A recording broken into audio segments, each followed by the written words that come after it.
하루 동안 쏟아지는 소식 중 중요한 내용만 선별해 방송하는 나라의 TV, 어려운 환경에 처한 나라의 TV 운영을 위해 구독료 후원자가 되어주시길 부탁드리며 방송 시작하겠습니다. 지금 보시는 장면은 윤석열 대통령과 부인 김건희 여사가 지난 10일 오후 서울 메가박스 성수점에서 제75회 칸국제영화제 남우주연상 수상작 영화 브로커를 관람하기 전 팝콘을 먹고 있는 장면인데요. 그동안 역대 정권들은 구중궁궐 청와대에서 휴일날 어떻게 지냈는지 일반 국민들은 전혀 알 수 없었지만 청와대를 버린 윤석열 정부에서는 휴일에도 대통령 부부의 일상이 고스란히 국민들에게 전달되고 있는데요. 이날 일반 시민과 섞여 영화 관람을 마친 윤석열 대통령은 시민들과 자주 접촉을 하는데 특별한 이유라도 있느냐는 기자 질문에 특별한 이유는 없다. 저도 시민들과 늘 함께 어울려 대통령으로서가 아니라 한 시민의 모습을 가져야 하지 않겠나라고 답했는데요. 이게 달라진 대통령 일상 신풍 속도가 되겠습니다. 한편 김건희 여사의 디올 협찬 의혹을 제기했다가 명예훼손 혐의로 고발된 김어준 사건을 경찰이 수사합니다. 13일 법조계에 따르면 서울 서부지검은 이 사건을 지난 10일 서울 마포경찰서로 이관했습니다. 편양성 대명석 김 씨는 지난 3일 자신이 진행하는 TBS 교통방송 김어준의 뉴스공장에서 김건희 여사가 지난달 22일 청와대에서 열린 KBS 열린음악회에서 입은 재킷이 미발매된 의상이라면서 협찬 의혹을 제기했습니다. 이에 대해 법치주의 바로 세우기 행동연대 법세련은 김어준은 김건희 여사가 입은 디올 체크 무늬 재킷에 대해 국내에서 구매할 수 없는 제품이라고 주장했으나 언론 보도에 따르면 김건희 여사가 입은 것과 동일한 노란색 체크 무늬가 적용된 원피스, 니트 등이 최근 국내 매장에 입고됐다며 김어준을 대검찰청의 정보통신법상 허위사실 유포에 의한 명예훼손 혐의로 고발했습니다. 입만 벌리면 거짓말이 자동으로 나와.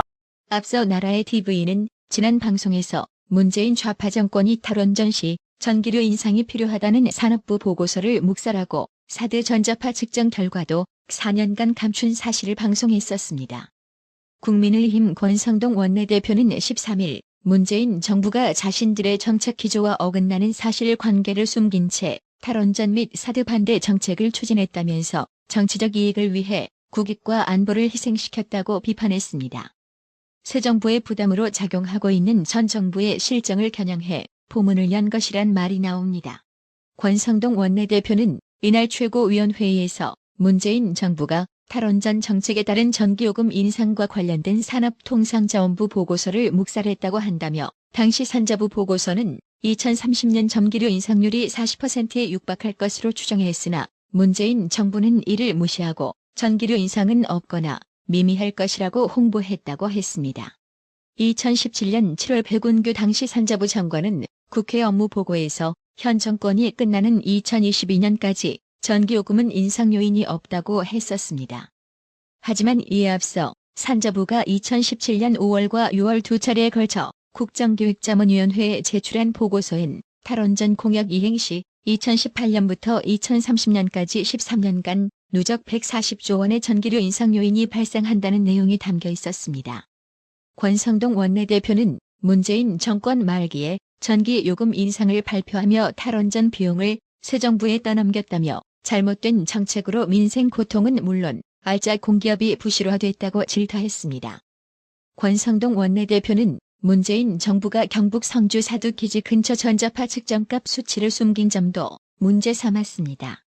국방부가 2018년 3월부터 올해 4월까지 성주 사두기지 주변 4곳에서 측정한 전자파 평균값은 정부가 정한 인체 유해 기준치의 2만 분의 1 수준이었습니다.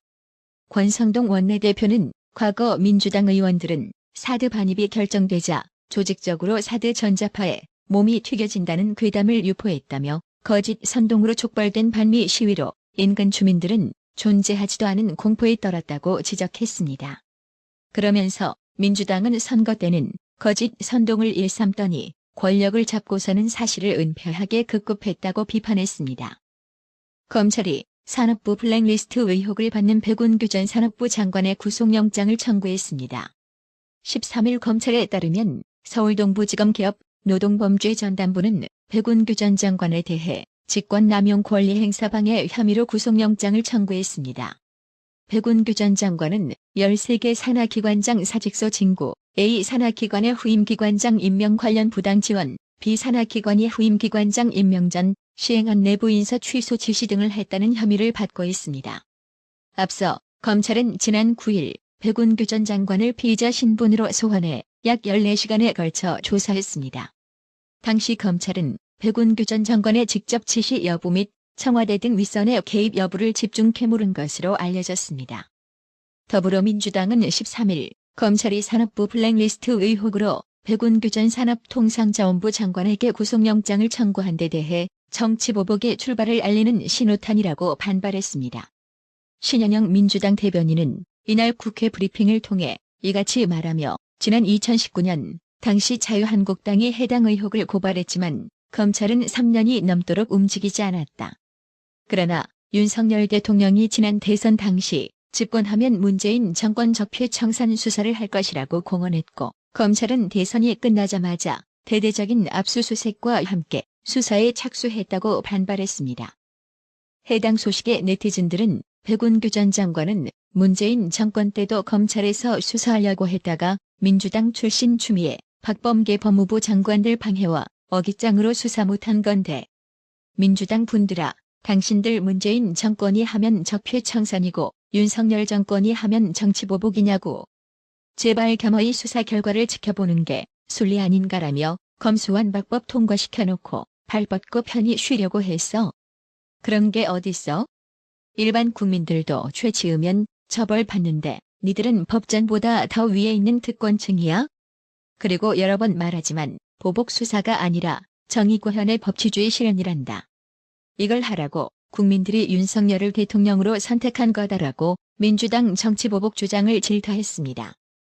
공수처가 박지원이 국정원장 재직 시절에 대통령 선거에 영향을 미칠 목적으로 윤석열 대통령에 대한 허위사실을 유포했다며 재판에 넘겨야 한다고 최종 판단했습니다. 공수처 수사 2부는 13일 허위사실 유포 공직선거법 및 명예훼손정보통신망법 위반 혐의로 박지원에 대한 공소 제기를 검찰에 요구했다고 밝혔습니다. 공수처는 박지원이 지난해 9월 여러 언론 인터뷰에서 윤석열이 윤호진 사건에 영향력을 행사했고 관련 자료를 갖고 있다는 취지로 말한 것이 국민의힘 대선 경선 과정에 영향을 미칠 목적으로 허위사실을 유포한 것으로 판단했습니다. 박지원이 거론한 윤호진 사건이란 윤호진 전 용산 세무서장이 현직에 있던 2010년에서 2011년 세무조사 무마에 도움을 주는 대가로 육류업자로부터 금품 등을 받았다는 내용입니다. 윤호진 전 서장은 2012년 경찰 수사를 피해 해외로 도피했다가 태국에서 체포돼 강제 송환됐으나 사건을 송치받은 검찰은 2015년 윤호진 전 서장에게 무혐의 처분을 내렸습니다. 윤호진 전 서장이 윤석열 대통령 측근인 윤대진 법무연수원 기획부장의 형인데다가 윤석열 대통령과의 친분도 깊다는 점 때문에 윤석열 대통령이 2012년에서 2013년 당시 6차례 윤호진 서장의 압수수색 영장을 기각하는 등 수사를 방해했다는 의혹이 제기됐습니다. 또 윤석열 대통령이 윤호진 전 서장에게 검찰 중수부 출신 변호사를 소개해줬다는 의혹도 제기됐습니다. 이에 대해 문재인 정부의 서울중앙지검은 수사한 후 윤석열 대통령에게 혐의가 없다고 보고 지난해 12월 29일 윤석열을 불기소 처분했습니다. 박지원은 공수처의 서면 조사에서 대선 개입 혐의를 부인했으나 공수처는 당시 박지원의 언론 인터뷰 내용 분석 등을 통해 윤석열 대통령이 윤호진 사건에 영향력을 행사하려 했다는 것과 관련 자료를 가지고 있다고 말한 부분을 모두 허위라고 판단했습니다. 박지원이 자신의 발언을 뒷받침할 객관적 자료를 공수처에 제시하지도 않은 것으로 추정됩니다. 공수처는 다만 국정원법 및 일부 공직선거법 위반 혐의는 인정하지 않았습니다. 박지원이 허위사실을 유포하는 과정에서 국정원장의 직위나 공무원의 지위를 이용했다고 볼 수 없다는 이유에서였습니다. 박지원이 하태병 의원을 겨냥해 복잡하게 살았다라며 헛소리했다가 하태병 의원이 고발 방침을 밝히자 하루 만에 사과했지만 하태경 의원은 13일 박지원에 대해 사과라는 단어는 썼지만 허위 날조한 사실은 전혀 인정하지 않고 새로운 거짓말만 보탰다고 질타했습니다. 하태경 의원은 이날 페이스북을 통해 저에 대한 명백한 허위 날조에 대해서는 인정조차 하지 않았다며 이같이 말했습니다. 구체적으로 박지원은 저와 복잡하게 살았다는 대화를 나눈 적이 없다.